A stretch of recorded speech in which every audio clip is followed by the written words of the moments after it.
வணக்கம். இன்றைக்கி நம்ம பார்க்க போகிற சமையல் என்னென்னு பார்த்தீங்கன்னா, ஒரு அருமையான ஆரோக்கியமான பாரம்பரியமான பூங்கார் அரிசி வச்சு இனிப்பு குழிப்பணியாரமும் கார குழிப்பணியாரமும் எப்படி செய்யலாங்கிறத பார்க்கலாம். மெஷரிங் கப்பில் 1 கப் அளவுக்கு பூங்கார் அரிசி, 1/2 கப் அளவுக்கு பச்சரிசி, 1/2 கப் அளவுக்கு புழுங்கல் அரிசி எடுத்திருக்கேன். அதே மாதிரி 1/4 கப் அளவுக்கு உளுந்து, 1/4 டீஸ்பூன் வெந்தயம், இது எல்லாமே நல்லா 2-3 தடவை கழுவிடுங்க. கழுவிட்டு நல்லா ஒரு 4 மணி நேரம் ஊற வச்சுட்டு நல்லா கெட்டியாக ஆட்டி எடுத்துக்கலாம். உப்பு போட்டு கரைச்சிட்டு 7 மணி நேரம் புளிக்க விட்டுட்டு பார்க்கலாம்.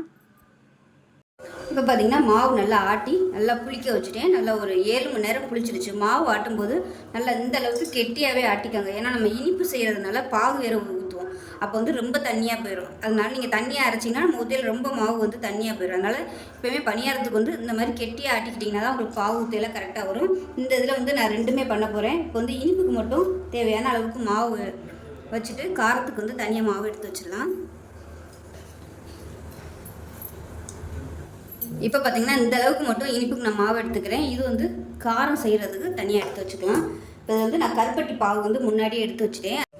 இப்போ இதில் வந்து நான் வந்து இன்றைக்கி கருப்பட்டி தான் யூஸ் பண்ண போகிறேன். நீங்கள் வெல்லம் யூஸ் பண்ணுறதுனால யூஸ் பண்ணிக்கலாம். இந்த கருப்பட்டி பார்த்திங்கன்னா மெஷரிங் கப்பில் பொடிச்சது வந்து 2 கப்பு இருந்துச்சு. 2 கப்புக்கு 1 கப்பு தண்ணி ஊற்றி கொஞ்சம் நல்லா நுர கட்டி வர்ற அளவுக்கு கொதிக்க விட்ருக்கேன். ரொம்ப ஹையில் வச்சு கொதிக்க விடக்கூடாது. மீடியமான ஃப்ளேமில் கொதிக்க விட்டு வடிகட்டி இந்த மாதிரி ஸ்டோர் பண்ணி வச்சுக்கிட்டோம்னா நம்ம எப்போனாலும் யூஸ் பண்ணிக்கலாம். இப்போ இது வந்து தேவையான அளவுக்கு யூஸ் பண்ணிக்கலாம், சேர்த்துக்கலாம். உளுந்து கஞ்சி வந்து அடிக்கடி நான் பண்ணுவேன். அதனால் இந்த மாதிரி எடுத்து வச்சுக்கிட்டேன்னா டக்குன்னு நம்ம கலந்து செய்கிறதுக்கு ஈஸியாக இருக்கும்.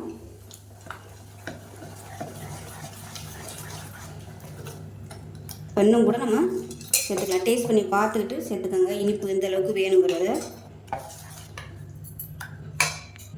இனிப்பு கம்மியாக தான் இருக்குது, இன்னும் கொஞ்சம் சேர்த்துக்கலாம். நீங்கள் ஒரு பணியாரம் சுட்டு பார்த்துட்டு கூட இனிப்பு பத்துது என்னென்னு பார்த்துட்டு கூட நீங்கள் சேர்த்துக்கலாம். இந்த பூங்கார் அரிசி பெண்களுக்கான அரிசினே சொல்கிறாங்க சாப்பிட்றதுக்கு. அதனால் தாராளமாக எடுத்துக்கலாம். இப்போ பாருங்கள் கரெக்டான அளவில் இருக்குது. கெட்டியாக இருந்ததுனால இப்போ நம்ம பாகு ஊற்றவும் கரெக்டான அளவுக்கு வந்துருச்சு. இப்போ நம்ம பணியாரமாக ஊற்ற ஆரம்பிச்சிடலாம். இதில் ஏலக்காய், சுக்கு, தேங்காய், முந்திரி பருப்பு எது போடணுமோ நீங்கள் உங்களோட விருப்பம் தான். நான் வந்து இன்றைக்கி சிம்பிளாக தான் வெறும் இதை தான் ஊற்ற போகிறேன். இப்போ பார்த்திங்கன்னா பணியாரக்கல் வந்து நல்லா சூடாகிடுச்சு. நான் வந்து இன்றைக்கி நெய் தான் சேர்த்துருக்கேன். நீங்கள் வெறும் எண்ணெய் சேர்க்குறதுனாலும் சேர்த்துக்கலாம். இப்போ எல்லாத்தையும் ஊற்றிடலாம்.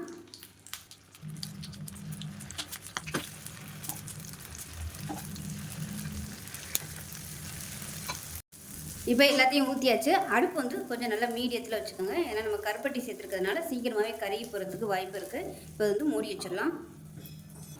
இப்போ எப்படி இருக்குன்னு பார்க்கலாம். பார்த்திங்கன்னா மேலாப்புலையும் நல்லா வெந்துருச்சு. திருப்பி விட்டுக்கலாம்.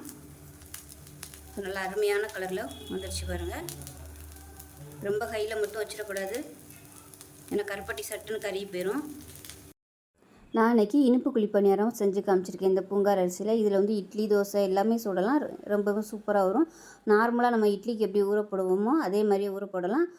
2 பங்கு பூங்கார் அரிசி, 2 பங்கு நார்மல் அரிசி, 1 பங்கு உளுந்து, கொஞ்சம் வெந்தயம், இது எல்லாத்தையுமே நல்லா கழுவிட்டு நம்ம நார்மலாக இட்லிக்கு எப்படி ஊறப்படுவோமோ அதே மாதிரி ஊற போட்டு ஆட்டி நம்ம இட்லி, தோசை எல்லாமே ஊற்றிக்கலாம். அதுவுமே ரொம்ப ஆரோக்கியமாகவும் இருக்கும்.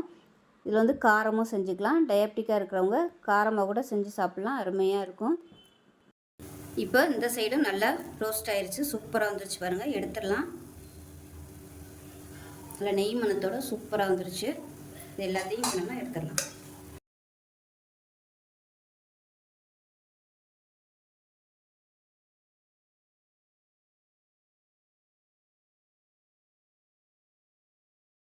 இப்போ பார்த்திங்கன்னா எல்லா பணியாரமும் சுட்டு எடுத்துட்டேன். ஒன்று வந்து ஓப்பன் பண்ணி காமிக்கிறேன் பாருங்கள். இது வந்து கொஞ்சம் ஆறிடுச்சு. நல்லா சாஃப்டாக இருக்குது பாருங்கள். எந்த அளவுக்கு சாஃப்டாக இருக்குன்னு. இது வந்து கொஞ்சம் புளிக்க விட்டிங்கன்னா தான் உங்களுக்கு இந்த அளவுக்கு சாஃப்ட்டுக்கு கிடைக்கும். இப்போ பாருங்கள் நல்லா அருமையாக வந்துருக்கு பாருங்கள். நம்ம சோடா உப்பெல்லாம் போடலை. இந்த மாதிரி புளிக்க வச்சு பண்ணும்போது நல்ல டேஸ்ட்டாக இருக்கும். அதே சமயம் பணியாரத்துக்கு வந்து எப்போயுமே ரொம்ப புளிக்க விட்டுறக்கூடாது. புளிச்சிருச்சுன்னா உங்களுக்கு பணியாரம் இந்த அளவுக்கு நல்லா குண்டு குண்டாக வராது. இப்போ ஒரு பேன் எடுத்துக்கலாம். தேவையான அளவுக்கு மட்டும் எண்ணெய் விட்டுக்கலாம். எண்ணெய் சூடாயிடுச்சு. 1 டீஸ்பூன் போல் கடுகு சேர்த்துக்கலாம். 1 டீஸ்பூன் உளுந்து சேர்த்துக்கலாம். 1 டேபிள் ஸ்பூன் கடலைப்பருப்பு சேர்த்துக்கலாம். 1 டீஸ்பூன் போல் சீரகம் சேர்த்துக்கலாம். இது எல்லாமே நல்லா பொரியட்டும். இப்போ கடுகு கடலைப்பருப்பு எல்லாமே பொரிய ஆரம்பிக்குது. 1 டேபிள் ஸ்பூன் கருவேப்பிலையில் சேர்த்துக்கலாம். பொடியாக கட் பண்ணிவிட்டு சேர்த்துருக்கேன். இது கூடவே ஒரு 3 பச்சை மிளகாய் பொடியாக கட் பண்ணிவிட்டு சேர்த்துக்கலாம். பொடியாக கட் பண்ண வெங்காயம் சேர்த்துக்கலாம். உப்பு கொஞ்சமாக சேர்த்துக்கலாம். மாவில் வந்து ஏற்கனவே உப்பு இருக்குது, அதனால் கொஞ்சமாக உப்பு சேர்த்துக்கலாம். இப்போ இதில் பெருங்காயம் சேர்த்துக்கலாம். இது கூடவே ஒரு கைப்பிடி அளவுக்கு முருங்கைக்கீரை வந்து நல்லா கழுவிட்டு சேர்த்துருக்கேன். நல்லா அப்படி இறுக்கி பிடிச்சா ஒரு கைப்பிடி வர மாதிரி சேர்த்துக்கோங்க.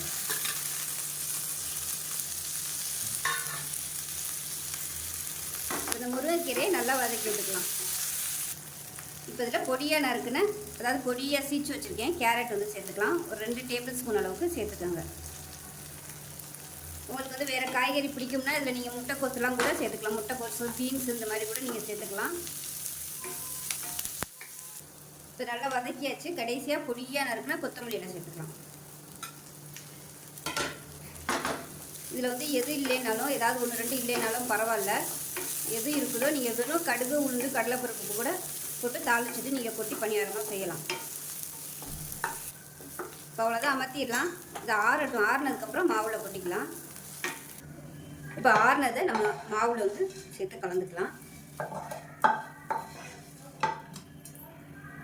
இப்போ கொஞ்சமாக தண்ணி ஊற்றிக்கலாம். நான் மாவு ஏற்கனவே வந்து நல்லா கெட்டியாக தான் கரைச்சி வச்சுருந்தேன், ரொம்ப தண்ணியாலாம் இல்லை. அதனால் கொஞ்சம் நம்ம பணியாரம் ஊற்றுற அளவுக்கு தண்ணி ஊற்றி கரைச்சிக்கலாம்.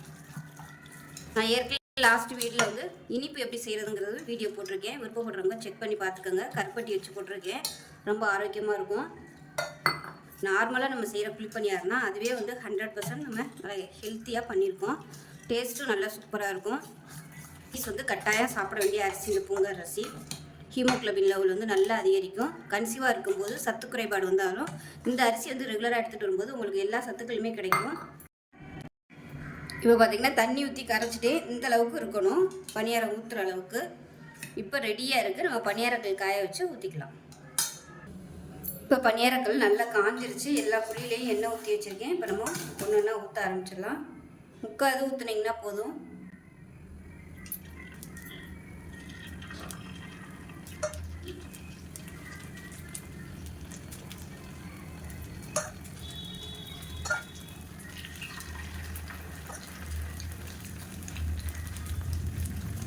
இப்போ எல்லாம் ஊற்றியாச்சு. மீடியமான ஃப்ளேமில் வேகட்டு மூடி வச்சிடலாம். இப்போ எப்படி இருக்குன்னு பார்க்கலாம். இப்போ நல்லா மேல் புறம்லாம் நல்லா ஓரளவுக்கு வெந்துருச்சு. திருப்பி விட்டுடலாம்.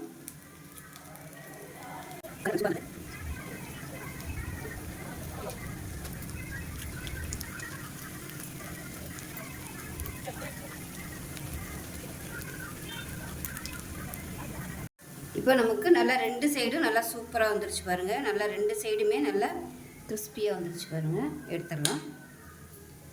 டேஸ்ட்டு சூப்பராக இருக்கும். முருங்கைக்கீரை போட்டிருக்கறதுனால ரொம்பவே ஹெல்த்தி. அது நம்ம வதக்கிட்டு சேர்த்துக்கிறதுனால பிரச்சனையே இல்லை. வதக்காமல் சேர்த்தோம்னா சில நேரங்களில் வேகாமல் வயிற்று வலி வரும், அந்த மாதிரிலாம் பிரச்சனை வரும். இது நமக்கு அந்த கவலையே இல்லை. பாதி வெந்திருந்தாலும் இந்த பணியாரத்தோடு சேர்ந்து வேகும்போது மீதியும் வந்துடும். அருமையாக ரெடி ஆயிடுச்சு. இப்போ இதே மாதிரி எல்லாத்தையும் சுட்டுட்டு பார்க்கலாம். இப்போ 2வது ஊற்றுனது எல்லாமே ரெடி ஆயிடுச்சு. எடுத்துடலாம். இப்போ நமக்கு அருமையான பூங்கார் அரிசி கார குழிப்பணியாரம் ரெடி ஆயிடுச்சு. இனிப்பு காரம் ரெண்டுமே சூப்பராக இருக்கும். சின்னவங்கலேருந்து பெரியவங்க வரைக்கும் எல்லாருமே சாப்பிட்லாம். சுகர் பேஷண்ட்டாக இருந்தீங்கன்னா இது வந்து ரெகுலராக காலையில் நைட்டுக்கு நீங்கள் எடுத்துகிட்டு வந்தீங்கன்னா உங்களுக்கு 3 மாதத்தில் சுகர் லெவல் நல்ல கண்ட்ரோலுக்கு வரும். கண்டிப்பாக இதே மாதிரி செஞ்சு பாருங்கள். செஞ்சு பார்த்துட்டு எப்படி வந்துச்சுங்கிறத சொல்லுங்கள். வீடியோ பிடிச்சிச்சுன்னா லைக் பண்ணுங்கள், கமெண்ட் பண்ணுங்கள், சேனலை சப்ஸ்கிரைப் பண்ணுங்கள், பக்கத்தில் உள்ள பெல் பட்டனையும் ப்ரெஸ் பண்ணுங்கள். நன்றி.